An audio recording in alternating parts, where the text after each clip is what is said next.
Hey, welcome back. I'm Ash.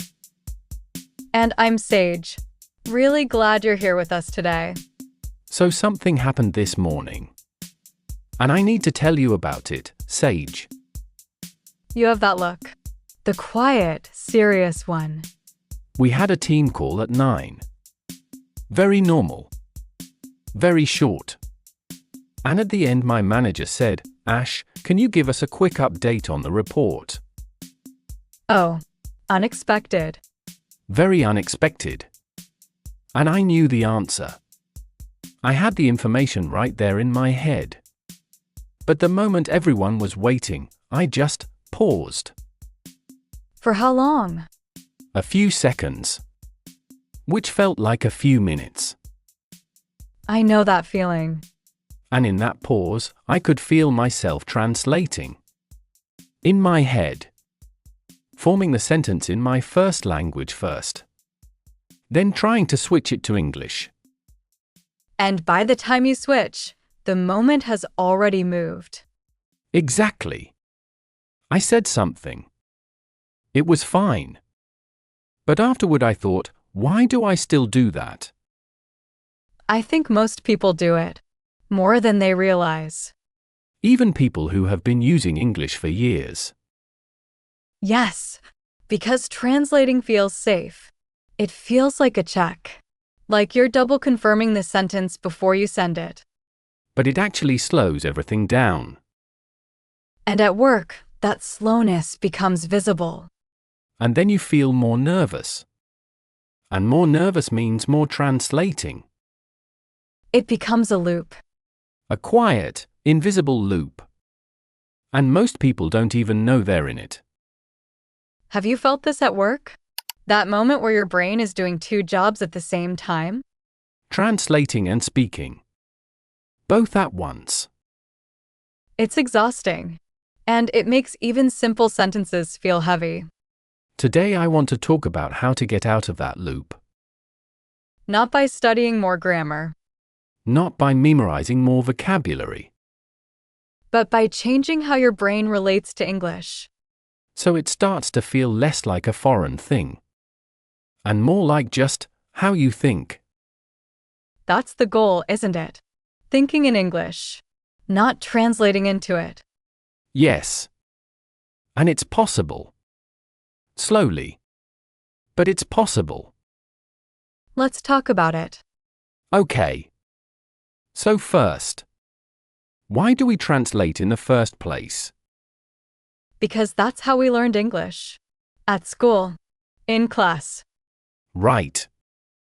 You see an English word. You learn the word in your language.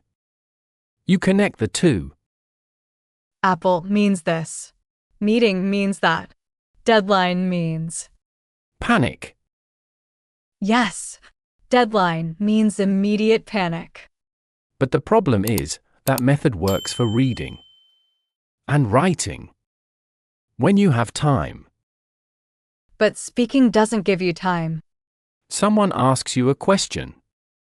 You have about 2 seconds to respond naturally. And 2 seconds is not enough to translate a sentence and deliver it. So if your brain is trained to translate first, speaking will always feel one step behind. One step behind. That's exactly it. And the goal of thinking in English is to remove that one step. So the thought and the English arrive at the same time. Not the thought first. And the English second. That sounds hard. It does. But actually, you already do it sometimes. With small words. What do you mean? When someone says good morning to you at work, what do you say? Good morning. Do you translate good morning in your head first? No. It just comes. Right. Because you've heard it and said it so many times. It's automatic. Oh. So automatic equals no translation. Exactly. The more automatic a phrase becomes, the less translation happens. So the goal is to make more phrases automatic.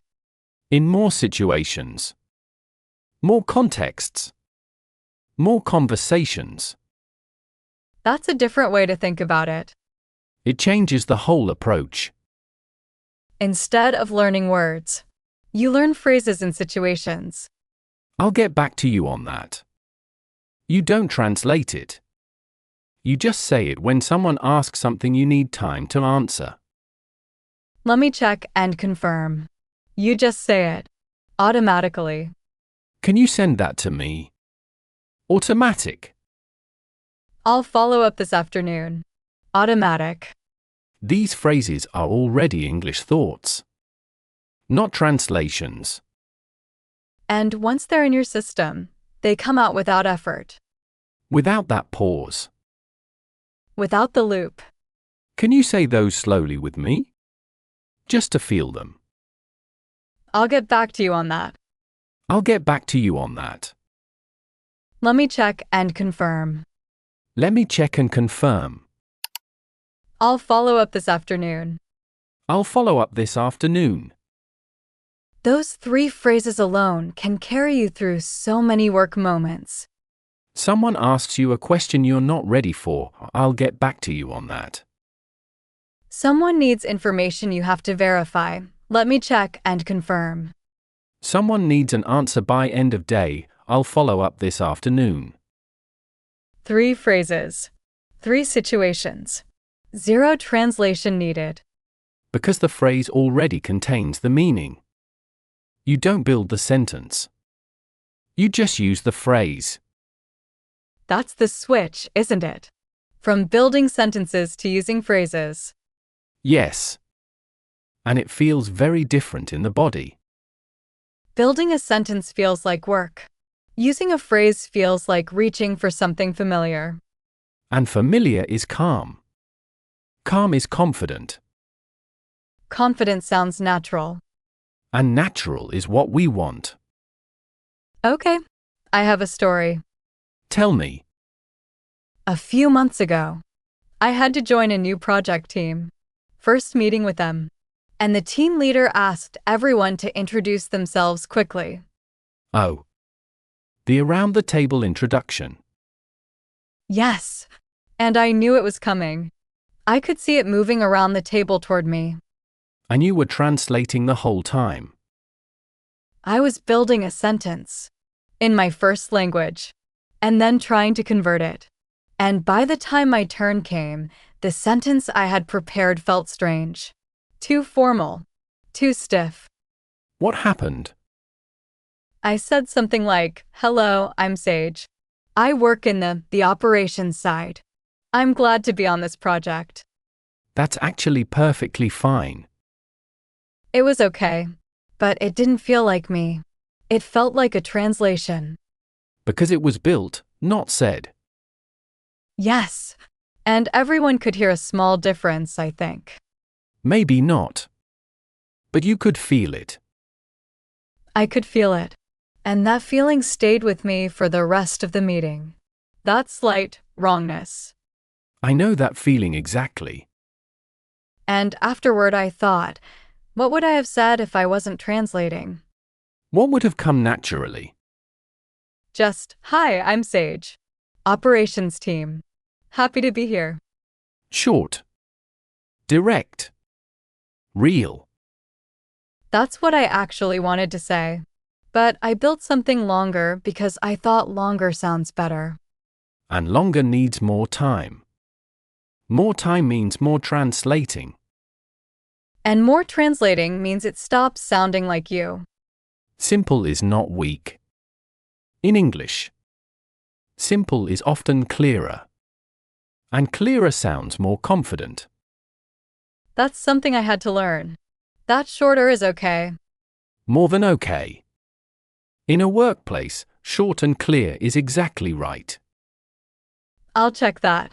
Not, I will investigate that matter and provide a response. Can we talk after the call? Not, would it be possible to arrange a brief conversation following the conclusion of the current meeting? Oh my.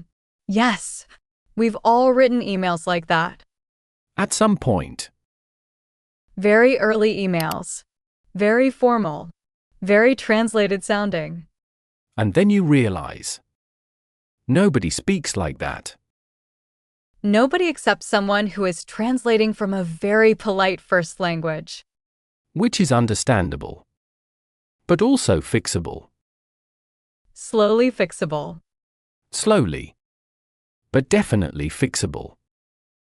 Do you remember your first week using English at work? I try not to think about it too often. That's serious? No, not serious. Just a lot of moments where I thought I said something and the other person looked slightly confused. That look. The polite confusion look. They're not saying anything. But their face says, I'm not sure I understood that. And then do you clarify? Or do you just move on? I used to just move on. And hope they understood. That's very relatable. Now I say something like, sorry, let me rephrase that. And I try again. Simpler the second time. Let me rephrase that. That's a really useful phrase. It gives you a second chance. Without making it a big moment. Let me rephrase that. Say it slowly. Let me rephrase that. It sounds calm, in control, professional. And it removes the pressure of getting it perfect the first time. Because the first time doesn't have to be perfect. You have a let me rephrase that as a safety net. I like that image. A safety net. So you can try. And if it lands awkwardly, catch it. Try again. And the more you try, the more things land without the net. Until one day you look back and realize you haven't used the net in a while. That's a good moment. It is. It comes quietly.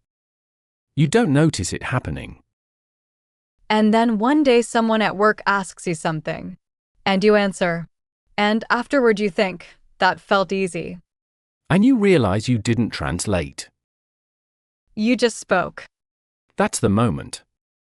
That's what we're building toward. Okay, let's talk about something specific. Because I think one of the hardest places to stop translating is in meetings. Yes. Meetings are the hardest. Because they're live, fast, multiple people. And if you miss something, the conversation keeps moving. There's no pause button. And when the conversation is moving fast, the brain gets nervous. And nervous brain goes straight to translation mode. Like a defense mechanism. Exactly. It slows down. It double checks. It translates. And by then, 3 more things have been said. And you're even more behind. So what do you actually do in a meeting? First, you let go of trying to understand every single word. That's hard for people to accept. I know, but it's important. If you try to catch every word, the effort of catching becomes the focus. And you miss the meaning. Exactly. In a meeting, meaning matters more than words. You need to understand what is being decided. What is being asked? What is your role? Not every word. The direction. And when you focus on direction instead of every word, the listening becomes lighter. Less exhausting. And lighter listening leaves more space for speaking. Yes, because your brain is not completely full. There's still some room to form a sentence. And form it in English, not translate it. Because when you're not listening to every word, you're listening at a higher level. The level of meaning. And at the level of meaning, your English can respond directly. Without the detour through your first language. Without the detour. I like that. The goal is removing the detour. Shortening the path from thought to speech. Until eventually, the path is just one road. Straight through. Can I ask you something? Of course. When you're in a meeting and someone says something you don't catch, what's your go-to phrase? Honestly? Sorry, could you say that again? Still works every time. Simple. Always. Or sometimes I say, I want to make sure I understand. Are you saying? And I repeat back what I think they said. Oh, that one is smart. Because if I heard it right, they say yes. If I heard it wrong, they correct me. And either way, you have the information, And either way, you've shown you're listening carefully. which managers always notice. Always. I want to make sure I understand. Are you saying? Let's say that. I want to make sure I understand. Are you saying? That phrase carries so much. It shows attention. It shows respect. It shows you care about getting it right, And it buys you a few seconds to process. while still sounding completely professional. Yes. Because you are not saying, I didn't understand. You are saying, I want to make sure I understand. The difference is small, but it feels very different. One sounds like a gap. The other sounds like care. And care always sounds more confident than confusion. Okay. Let me ask something to whoever is listening right now. Yes? Do you have a moment in a meeting when you usually feel the translation happening? A moment when you feel it slow down? When a question comes your direction, unexpectedly, Or when you want to add something, but the conversation is moving fast, or when someone uses a word you don't quite know. and you pause to figure it out instead of letting it pass? If you have that moment, that specific moment, notice it this week. Just notice. Don't fix it yet, Just know when it happens. because awareness is the first part of changing something. You can't change what you can't see. And once you see the moment, you can start to work with it. Gently, without pressure. Work English takes time. That's just true. But it also builds, one meeting at a time. One phrase at a time. Let's talk about something connected to this. The habit of thinking in English, not just speaking it. Because speaking is only one part. The bigger change happens in the quiet moments. When you're walking somewhere, making tea, waiting for a Zoom call to start. If your quiet thoughts are always in your first language, then every time you need English it requires a switch. A shift of gears. And gear shifts take energy. But if some of your quiet thoughts are already in English, even small ones, The gear is already there, already engaged. it doesn't have to be complicated thoughts. I need to send that email. In English. The meeting starts in 10 minutes. In English. These are tiny thoughts, but they build something. They make English more familiar to your brain. And familiar is comfortable. Comfortable is fast. And fast is thinking directly, not translating. This is what people mean when they say think in English. Not deep philosophical thoughts. Just your daily inner commentary. Can some of it be in English? This coffee is good. That email was long. I'm tired. Tiny, simple, real. And every tiny English thought is a tiny step away from translating. Sage, did you try this? The inner commentary thing? I did. For about 3 weeks. And? Strange for the first few days. A little forced. But after about a week, phrases started coming without effort. Which ones? I'll deal with that later. It just appeared one morning when I was looking at my inbox. In English. In English. Without planning it. And that noticing felt good. Because English arrived without being called. Without being translated. It arrived because it was ready. That's what we're building toward. Ready English. Not forced English. Okay, let's talk about workplace conversations. Specific ones. Because the title of today is 30 English Conversations. And I think we should actually talk through some of them. Right.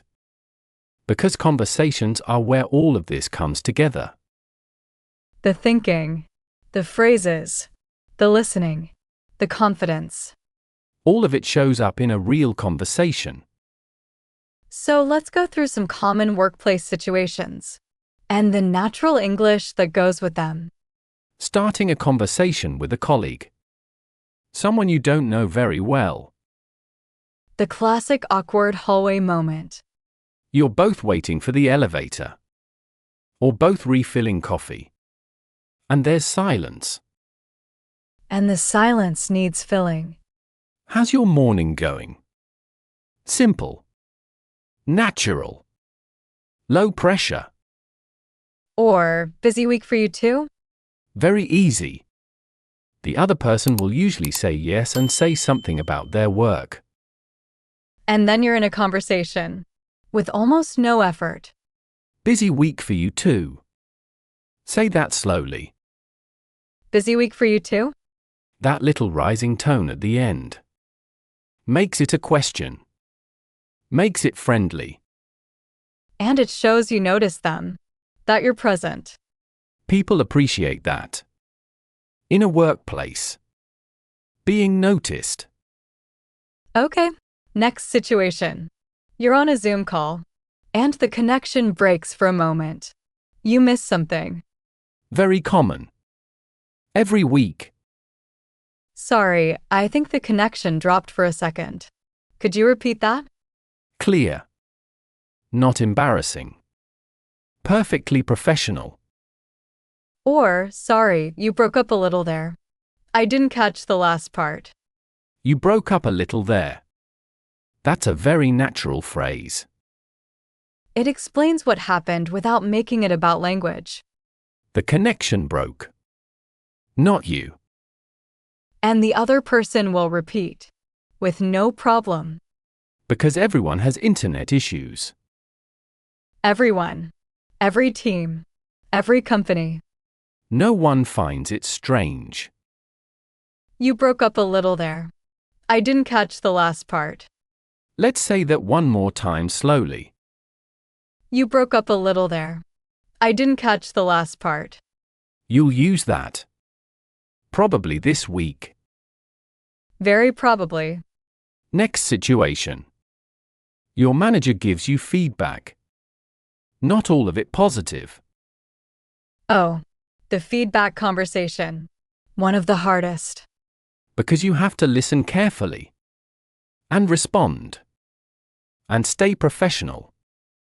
Even if the feedback is uncomfortable.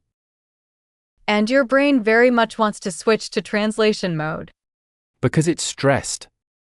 And stress makes it go back to what it knows. So, what do you say? First, listen fully. Don't respond while they're still speaking. Let them finish completely. Then say, "Thank you for the feedback. I'll think about that and work on it." Short. Professional. Not defensive. I'll think about that and work on it. That phrase shows you heard them. You take it seriously. And you plan to act. All in 9 words. All in 9 words. And you don't have to agree with everything in that moment. Right. You can process it later. In your own time. In your own language. The response in the moment just needs to be calm and professional. Thank you for the feedback. I'll think about that and work on it. Say that with us. Thank you for the feedback. I'll think about that and work on it. That phrase is a bridge between a difficult moment and a calm response. And you don't have to build that bridge in the moment. It's already built. You just step onto it. That's what prepared phrases do. They give you a floor to stand on when the ground feels uncertain. I like that. You're not improvising from nothing. You have something ready. And ready feels like confidence, even when you're nervous inside. Okay. Next situation. You need to disagree with something in a meeting. Politely. This is a hard one. Very hard. Because disagreeing in a second language feels risky. You might say something wrong, come across wrong. But you have something important to say. So how do you say it? That's a good point. I do see it a little differently, though. Soft, respectful, opens the door for your view. That's a good point, acknowledges them first. It's not false. It's just polite. Then I do see it a little differently gives your perspective without attacking theirs. A little differently. Not completely wrong. Small distance. Professional tone. And then you say your view. Calmly. And people in meetings respect that kind of disagreement. Because it's structured. Because it's calm. Not emotional. Not aggressive. Just a different view expressed clearly. That's a good point. I do see it a little differently, though. Let's say it. That's a good point. I do see it a little differently, though. That phrase works in meetings and emails, in one-on-one conversations with your manager. Anyway, you need to push back gently. And push back means to disagree politely or question something. Not argue. Not refuse. Just offer a different view. Useful phrase to know. Okay. Another one. You need more time to complete something. And you have to tell your manager. The deadline extension conversation. Always uncomfortable. But always necessary sometimes. What do you say? I want to be upfront about the timeline. I might need a little more time to get this done properly. I want to be upfront. That means I want to tell you honestly. Before there's a problem. And managers respect that much more than silence followed by a missed deadline. Much more. Honesty before the problem is always better than apology after. I want to be upfront about the timeline. Let's say that slowly. I want to be upfront about the timeline. And then follow with, I might need a little more time to get this done properly. Done properly. That's important. It shows you care about quality. Not just time, but quality. And that tells your manager, I'm not asking for more time because I'm lazy. I'm asking because I want to do it well. Most managers hear that positively. They want the work done well too. So the phrase carries two messages at once. Yes. Honesty. And quality. In one natural sentence. Okay. Another situation. Someone sends you a message or email that you don't fully understand. You need clarification.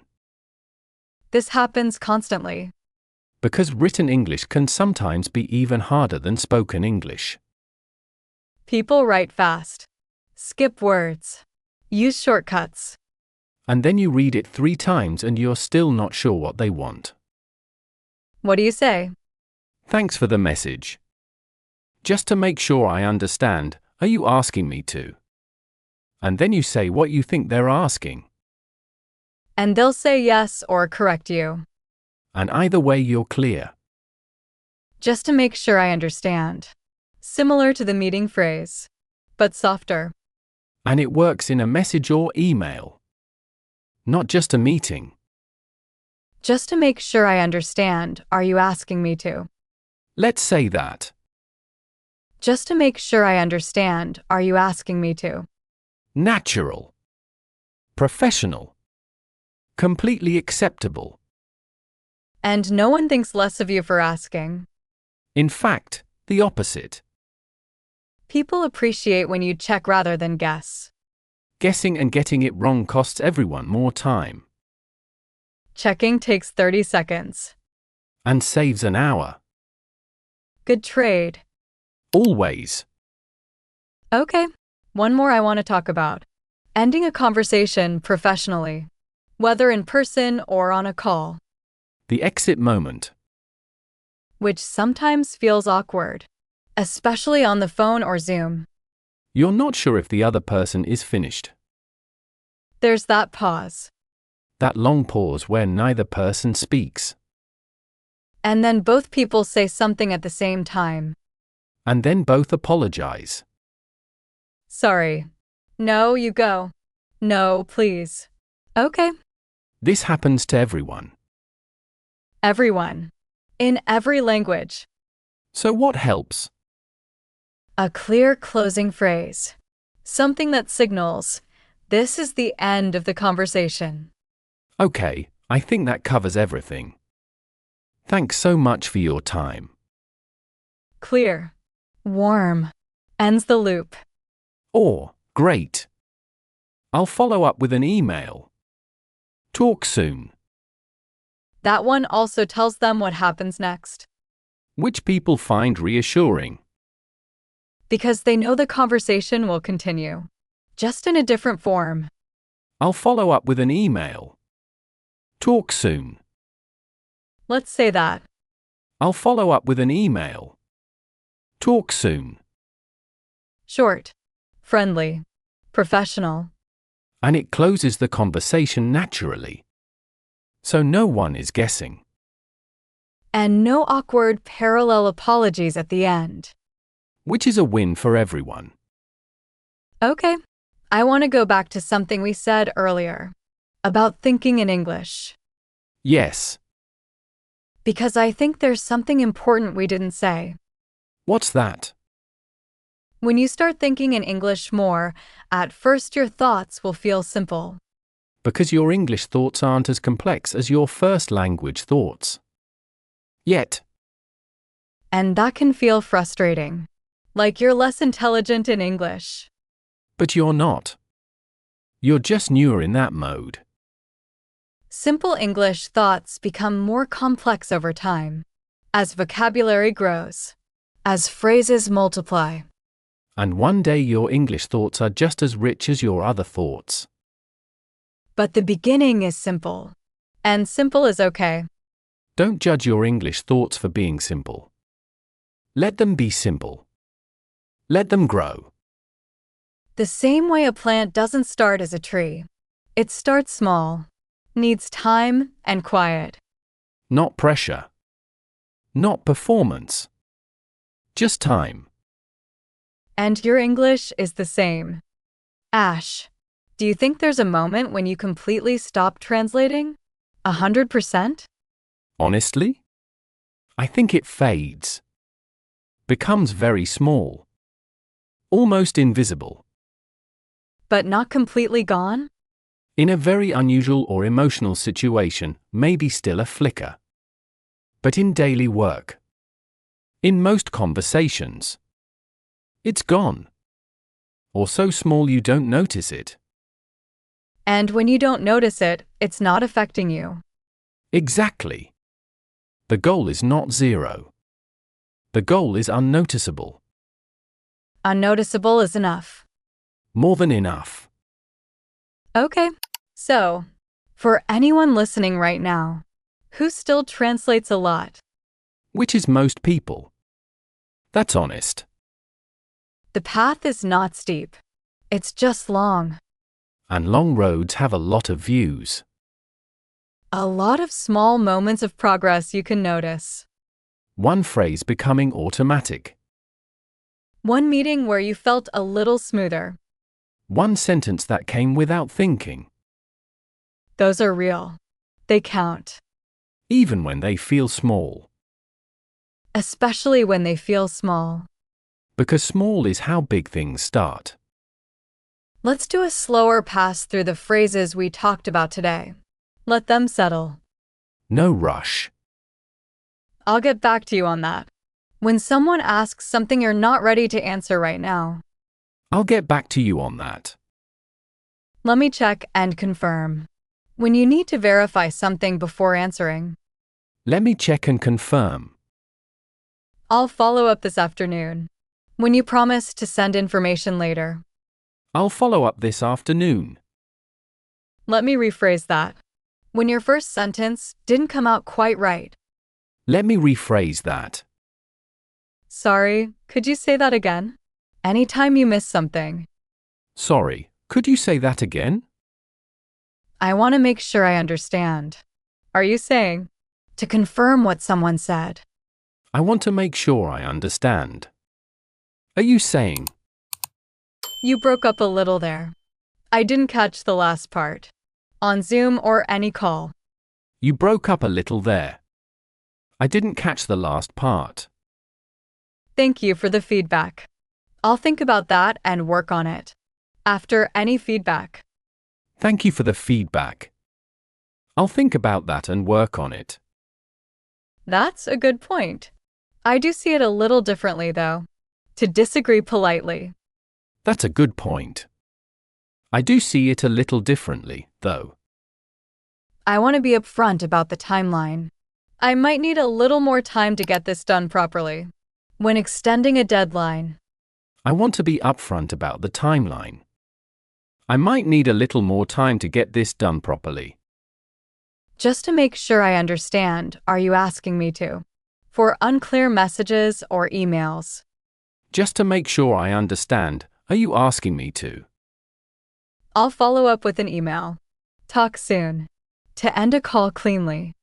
I'll follow up with an email. Talk soon. 11 phrases. All practical. All common in real workplaces. None of them require translating. They're ready. Just reach for them. The more you use them, the faster they come. Until one day they come before you even decide to say them. Automatic. That's the whole game. Sage. I have one more thing I want to say before we close. Go ahead. For anyone who feels like they're behind, like everyone else speaks English faster and more naturally, That feeling is very common. And very rarely accurate. there are people in your meetings who feel exactly the way you feel. Who also translate sometimes. Who also miss things. Who also go back to their desk and think about what they should have said. You are not alone in this. The quiet nervousness about work English is shared by more people than you can see. Because nervousness hides. People look calm on the outside. And translate on the inside. But the path forward is the same for everyone. More listening. More practice. More phrases. Less pressure. Less comparing. More time in English. More moments of just trying. Because trying is what builds the path. Each conversation is one more stone on it. Even the imperfect ones. Especially the imperfect ones. They teach the most. Okay. Let's bring today to a close. Slowly. Today we talked about why we translate and how to slowly stop. We talked about making phrases automatic. So they come without effort. We talked about meetings, about listening at the level of meaning, not every word. About thinking in English. In small daily moments. And we went through 11 real workplace phrases, all ready to use. All of them practical. All of them calm. If you use even one of them this week, that's progress. Real progress. Even if it's just one. The first time feels deliberate. The 10th time feels natural. And the 100th time feels like you. That's what we're building toward. English that feels like you. Not like a translation of you, but actually you. Expressed clearly. Calmly. In English. That's the whole journey. And you're already on it. Just by listening today. You're already on it. Take care of yourself. And you're English. Both are growing. Even on the quiet days. Especially on the quiet days. We'll see you in the next conversation. Until then, go easy on yourself. And try one phrase this week. Just one. That's enough. More than enough.